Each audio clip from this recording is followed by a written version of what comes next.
রোজা রাখার পরেও যে সমস্ত ভুলগুলো করার কারণে রোজা ভাঙবে না। ভুলে পানাহার অথবা স্ত্রী সহবাস করে ফেললে তার রোজা ভাঙবে না।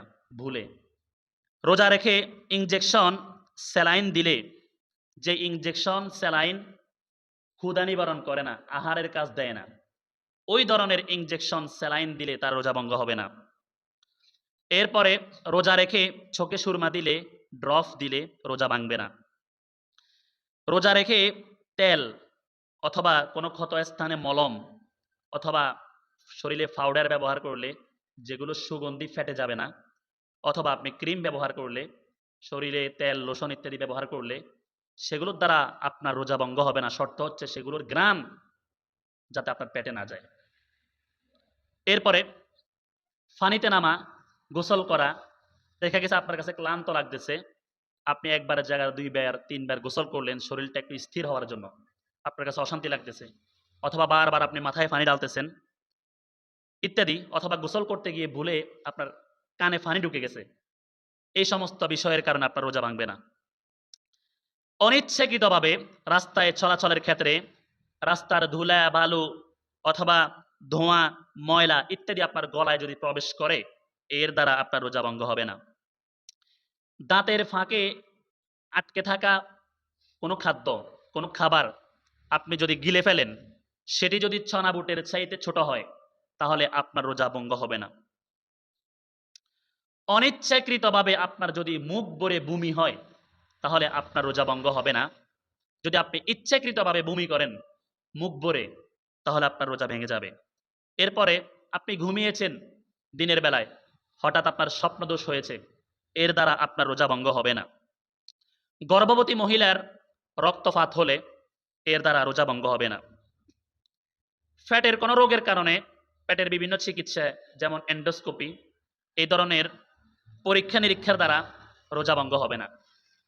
প্যারে হাজেরিন, রোজা রেখে কাউকে রক্ত দিলে অথবা কেউ রক্ত গ্রহণ করলে অথবা রক্ত পরীক্ষা করলে রোজা ভঙ্গ হবে না। রোজা রাখা অবস্থায় আপনার দাঁতের কোনো সমস্যার কারণে, দাঁতে ব্যথার কারণে দাঁত যদি উঠানোর প্রয়োজন হয়, আপনার রোজা ভঙ্গ হবে না। রোজা রাখা অবস্থায় কোনো মা যদি সন্তানকে দুধ পান করান, এতে করে আপনার রোজা ভঙ্গ হবে না। রোজা রাখা অবস্থায় টিকা দিলে রোজা ভঙ্গ হবে না।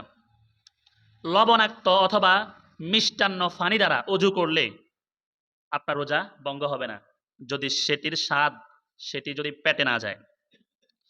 অজুর পরে থুতুর সাথে লেগে থাকা অবশিষ্ট কিছু পানি, যেগুলো মুখে এমনিই থাকে অজুর পরে, সেগুলো থুতুর সাথে আপনি গিলে ফেললে আপনার রোজা ভঙ্গ হবে না।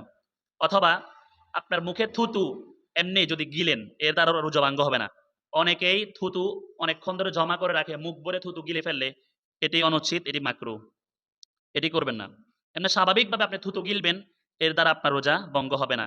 কোনো কারণবশত আপনি ব্রাশ করেছেন অথবা মেসওয়াক করেছেন, মেসওয়াকের আঁশ যদি আপনার পেটে চলে যায়, রোজা ভঙ্গ হবে না। অথবা মেসওয়াক ব্রাশ করার কারণে রোজা রাখা অবস্থায় টুথপেস্ট দ্বারা ব্রাশ না করাটাই ভালো, কারণ এর একটি ঝাঁজ গ্রান পেটে চলে যায়। এই জন্য আপনারা দিনের বেলা ব্রাশ করবেন না, মেসওয়াক করবেন। ব্রাশ অথবা মেসওয়াক করার কারণে যদি আপনার দাঁত থেকে রক্ত বের হয়, এই রক্তটি যদি থুতুর সাথে আপনার পেটে চলে যায়, আর এই রক্ত যদি থুতুর সমপরিমাণ অথবা থুতুর চাইতে বেশি হয়, তখন আপনার রোজা ভেঙে যাবে। আর যদি থুতুর চাইতে রক্ত কম হয়, এর দ্বারা আপনার রোজা ভাঙবে না। এরপরে অনিচ্ছাকৃতভাবে গলার মধ্যে মশা অথবা মাছি প্রবেশ করলে এর দ্বারা রোজা ভাঙবে না। আতর সুগন্ধি ব্যবহার করার দ্বারা রোজা ভঙ্গ হবে না। দেহের কোনো অংশ কেটে যাওয়ার কারণে অঙ্গ প্রত্যঙ্গ থেকে যদি রক্ত বের হয়, এর দ্বারা রোজা ভঙ্গ হবে না।